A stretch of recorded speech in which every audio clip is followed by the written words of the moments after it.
পল্টু, তোমাকে 10 বছরের জেল দেওয়া হলো, তোমার কি কিছু বলার আছে? হুজুর, মন্ত্রীকে শুধু ছাগল বলেছি, তাই বলে 10 বছরের জেল?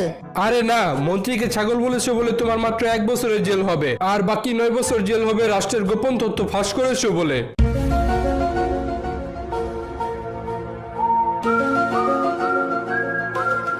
আচ্ছা, তুমি কি আমার বউ হবা? তুমি যদি আমার বউ হও তাহলে আমি ওয়াদা করতেছি আমাদের সংসারের কাজগুলো আমরা দুজনে ভাগাভাগি করে নিব। যেমন? যেমন তুমি রান্না করবা, আমি খাবো, তুমি মশারি টানাইবা, আমি ঘুমাবো, তুমি জামা কাপড় ধুইবা আর আমি সেগুলো পরবো। আচ্ছা পল্টু, এমন একটা কাজের নাম বলতো যা করলে মানুষ শুধু আমার পিছে পিছে ঘুরবে। ধার নেওয়া। মানে? মানে আপনি সবার কাছ থেকে টাকা ধার নেবেন, কিন্তু আর টাকা ফিরিয়ে দিবেন না। দেখবেন মানুষ আপনার পিছে পিছে ঘুরবে।